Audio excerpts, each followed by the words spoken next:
I saw this while I was scrolling on my TV, TikTok.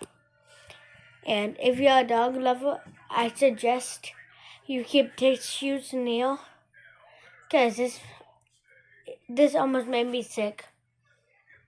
I felt like I was gonna throw up almost.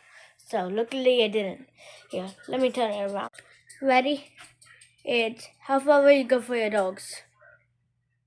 Go for your dog. I was 3 states away when I got the call. My neighbor's voice was shaking. Your dog is missing. There's blood everywhere. I hung up on my client meeting and drove 12 hours straight back home. My German Shepherd Rex had been staying with Mrs. White while I was on a business trip. When I pulled into her driveway, she was waiting with tears in her eyes. I let him out this morning like always, she whispered. When I called him back, I found his collar torn off and blood on the fence. There are drag marks leading into the woods. Rex wasn't just my dog. After my wife died in that car accident 2 years ago, he was the only reason I got out of bed some mornings. The police said they'd file a report, but couldn't spare officers for a missing dog case. Could be coyotes, the officer shrugged. Happens all the time out here, but I knew this wasn't coyotes. 3 months earlier, my neighbor Jake had threatened Rex after he barked at Jake's kids playing too close to our property line. Keep that beast away from my family, or I'll take care of him myself, he'd said. I'd reported it, but again, nothing happened. Now Jake was avoiding eye contact whenever I asked if he'd seen anything. That night, I didn't sleep. I walked those woods with a flashlight until dawn, calling Rex's name until my voice gave out. I found more blood, pieces of his favorite rope toy, but no Rex. Day 2, I hired a tracker. She brought her own search dogs and found a trail leading to an abandoned hunting cabin 5 miles deep in the forest. The door was padlocked, and there were fresh tire tracks outside. That's when I heard it. A weak whimper from inside. My hands were shaking so hard I could barely dial 911. The police finally came, cut the lock, and what we found inside made the deputy vomit. Rex was chained to the wall, barely alive. He'd been beaten, starved, and left to die in his own waste. But when he saw me, his tail moved just slightly. He was trying to wag it. We need to get him to a vet now, I said, but the deputy grabbed my arm. Sir, there's something else. He pointed to a camera mounted in the corner. Whoever did this was filming it. At the emergency vet, Dr. Kim worked on Rex for 6 hours. Broken ribs, internal bleeding, infected wounds. He's a fighter, she said. But even if he survives, the trauma might have broken something we can't fix. While Rex was in surgery, the police traced the camera's wireless signal. It led them to Jake's house, where they found terabytes of animal torture videos. He'd been running an underground streaming site where people paid to watch animals suffer. But here's what nobody expected. When they arrested Jake, his hard drive revealed something that made my blood run cold. Rex wasn't his first victim from our neighborhood. 3 other missing pets over the past year were all connected to Jake's sick business. Rex spent 2 months recovering. The physical wounds healed, but the psychological damage was worse. He wouldn't eat unless I hand-fed him. He panic attacked whenever he heard men's voices. The confident, protective dog I knew was gone. But then something incredible happened. A therapist who specialized in trauma dogs heard Rex's story. She offered to work with him for free, using techniques developed for military dogs with PTSD. Slowly, week by week, Rex started to trust again. The breakthrough came when we visited